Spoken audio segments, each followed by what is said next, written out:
De volta com o segundo bloco do Diversidade, sempre com o apoio da Fruteira do Centro de Arroio do Meio. Nós estamos falando hoje sobre o Agosto Dourado, que é um mês dedicado à amamentação infantil, onde se explora mais este assunto em função de tanta importância que a amamentação tem no desenvolvimento da criança. Para falar conosco sobre esse assunto, a consultora de amamentação, a Franciele Brum, e peço desculpas que eu não apresentei a mãe aqui comigo, só falei na mãe. É a Késia Silva, né? Que é a mãe do Thomas, de 2 meses de idade, e que está aqui nos bastidores, está se comportando direitinho. Vocês viram que a Késia se ausentava por alguns momentos, foi para dar atenção ao pequeno Thomas, que está aqui conosco. No final do segundo bloco, eu comentava com a Fran que eu, quando tive minhas filhas, eu não tive todo esse aporte, este conhecimento, este cuidado que hoje as mães têm. E que logo a Késia vai nos falar de sua experiência, né? Então, Fran, nos conte quando começou essa profissão de consultora. Como é que é hoje? É muito procurada? É mais procurada? Quando as mães te procuram? A consultoria de amamentação, ela vem já ali nos meados de 2013, 2014, que tem sido mais visto, né? Mas essa é uma condição que ela já vem há muitos anos. Hoje a gente tem, a nível de mundo, o IBLC, né, que são as consultoras internacionais de amamentação. E esse programa nasceu lá em 1984. Então, desde lá já se vê pessoas, né, ativas trabalhando nesse aporte da amamentação. Mas essa é uma profissão que a gente está conhecendo mais agora, né, nesses últimos 5, 6 anos, que tem se falado mais, né, que as pessoas têm trabalhado mais com essa questão. Então, hoje as mães me chamam, eu trabalho com a parte de pré-parto, né, eu faço cursos domiciliares antes das mães ganharem bebê e auxilio no pós também. Então, hoje elas têm me chamado mais antes, que isso é uma condição. Interessante, né? Isso, né? Tu chamaste antes, Késia, né? Não, eu chamei ela para a questão da amamentação, né? O pós. Parto, né? No pós. Isso. E aí eu faço esse trabalho também pré-parto, né? Falando um pouquinho de amamentação, para trabalhar um pouquinho na questão de frustração, assim, com as mães, né? Porque a questão da amamentação, as mães geralmente acham que é fácil, é só colocar o bebê no peito e sair mamando. E às vezes acontece todos esses percalços que a gente comentou antes, né? Às vezes o bebê acontece alguma questão, que tem que ir para uma incubadora, tem que ficar num berço aquecido, né? Que às vezes o bebê, logo que ele nasce, ele pode fazer alguma, em questão da imaturidade respiratória dele ali, ele fica um pouquinho taquipneico, então ele precisa de uns cuidados a mais, né? Que acaba prejudicando essa questão da amamentação para a mãe, né? Que é um tempo que esse bebê não vai para o peito, que a gente tem que fazer esse processo de estimulação, né? De orientação para a mãe. E aí a gente sabe também que a questão hormonal e a questão de expectativas, de tristeza em relação a essas coisas que acontecem, principalmente quando o bebê vai para UTI, que não é uma coisa que está completamente fora do script, né? Uhum. Então, essa mãe, às vezes, a gente tem que dar um apoio maior para ela, na parte do psicológico ali, né? Para que ela tenha forças, para que ela pense no bebê e para que a gente consiga fazer a extração desse leite, a orientação, que ela fique calma, porque a gente sabe também que os níveis de hormônios de estresse, a gente cortisol, isso corta os hormônios da prolactina. Então, a mãe, ela é toda hormonal, Não é a questão, às vezes eu tô chorando muito, tô muito estressada, mas eu quero amamentar. Mas o meu corpo tá dizendo que não, agora tu não vai. Então eu preciso trabalhar com as minhas emoções, eu preciso trabalhar com tudo ali que acontece para mim conseguir ter sucesso lá na frente. Eu achei bem interessante, Fran, que quando a gente estava vindo, tu comentava comigo que tu fazes esta preparação pré-parto, né? E que tu levas contigo bonecos para fazer todas as mostrar as posições, etc. Isso. Que a gente, nada como a parte prática, né?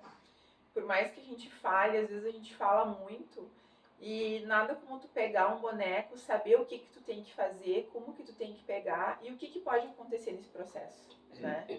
E principalmente se desvencilhar da nossa rede que culturalmente nos fala o tempo inteiro que o leite da mãe é fraco, que o leite da mãe não está sustentando, e da gente falar para eles, né, em questão de fisiologia, o que acontece no corpo, como que é o processo, né?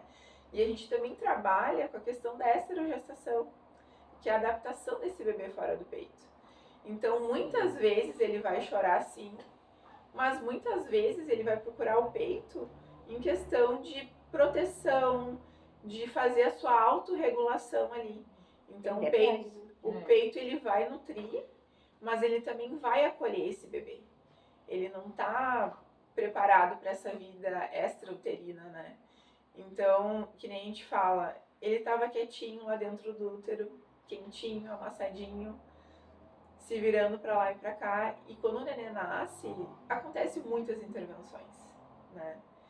É picada de cada lado, porque a gente começa fazendo a vacina da hepatite, a gente faz o canaquion ali, que é para o sangramento do coto umbilical. A gente espera, hoje a gente preconiza também tentar deixar umas 12 horas ali, logo depois que o bebê nasce, para dar o primeiro banho, né? Em questão da gente prevenir a imunidade do bebê.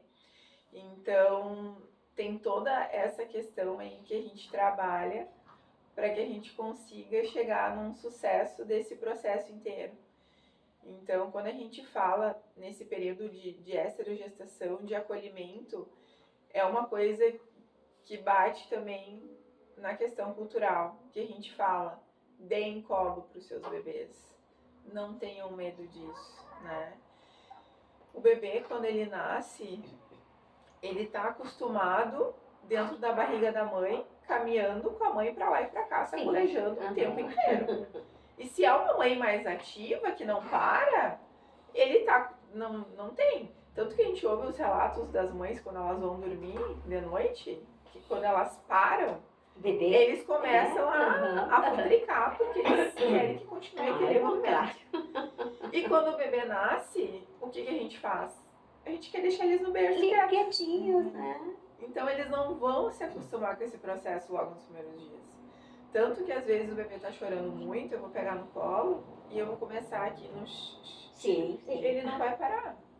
Aí eu vou me levantar, vou começar a caminhar e ele vai começar a entrar naquele processo.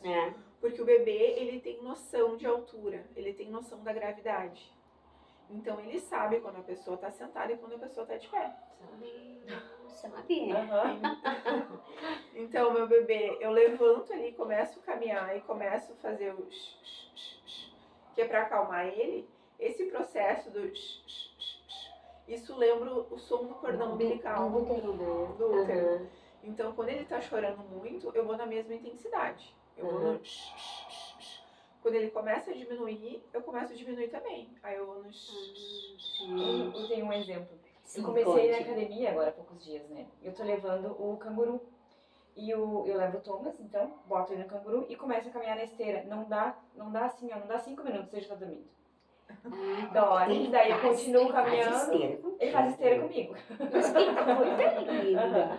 Daí ele dorme, daí eu tiro ele então no canguru, quando eu termino a minha esteira, eu tiro ele do canguru e boto ele no bebê conforto, daí começo a fazer meu treino normal. E ele fica dormindo daí. Mas que coisa bem querida, que conosco também ele está sendo muito querido, né? Vamos então um pouquinho ouvir a Kézia agora, né? Ouvimos a Fran, ouvimos todas essas explicações mais pormenorizadas de como se dá o processo, né? E agora então nós vamos falar com a Kézia, que há 2 meses viveu esta questão da expectativa e da realidade, né?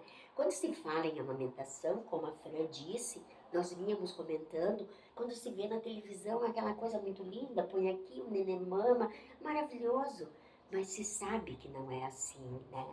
Então, as mães às vezes se assustam quando chegam nesse processo da amamentação. Conta como foi contigo, Kézia. Como foi essa expectativa e a realidade que tu viveu? Tudo bem. Olá, pessoal, tudo bem? A minha expectativa, né? Eu queria um parto normal, mas eu não pude ter esse parto normal, porque aconteceu algumas intercorrências e todas as gestantes vão... A gente passa por isso, tá? A gente espera uma coisa da gestação e acaba não sendo. Então, por essa intercorrência, eu tive que fazer, então, uma cesárea de emergência, né? Que se chama. E a partir daí, então, eu coloquei na minha cabeça que eu queria amamentar. Era um desejo meu amamentar, né? Pelos benefícios, né? Porque os benefícios são de muita qualidade, né? Para a criança.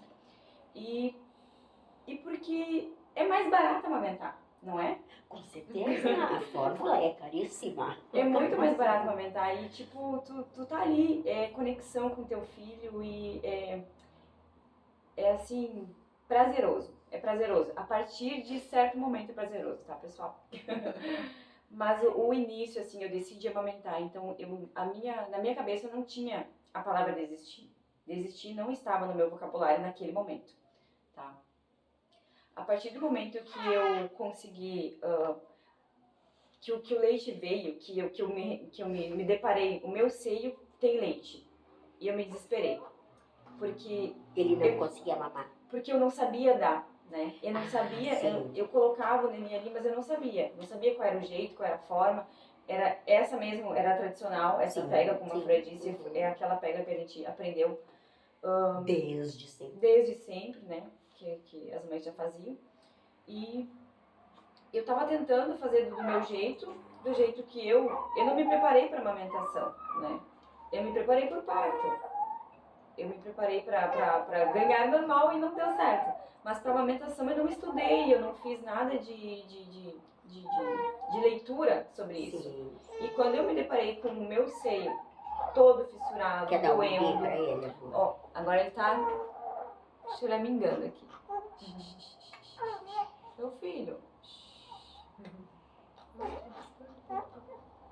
Quando eu me deparei com toda aquela dificuldade de introduzir a amamentação para o meu filho, eu me vi desesperada, porque estava muito dolorido.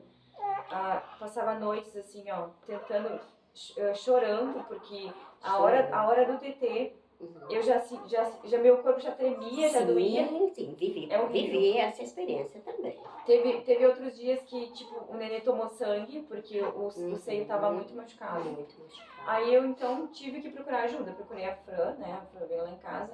E todas as orientações, assim, ó, do começo ao final do atendimento foram excepcionais, assim, foram maravilhosas. Todas me ajudaram. A gente aprende muita coisa com elas, sabe? E tu acaba... A partir dali, então, eu comecei a ver a amamentação. Até então eu não conseguia falar nada de bom. Sim, eu disse para minhas amigas, não se consulte comigo sobre a amamentação, porque eu não tenho nada de bom para falar ainda, tá? Mas no momento que eu tiver, eu vou falar. Quer pegar ele? Vou pegar ele um pouquinho. Nós, enquanto a Fran pega ele no colo e tenta acalmar um pouquinho o nosso pequeno Thomas, que está aqui conosco nos estúdios, né? Nós voltamos em seguida para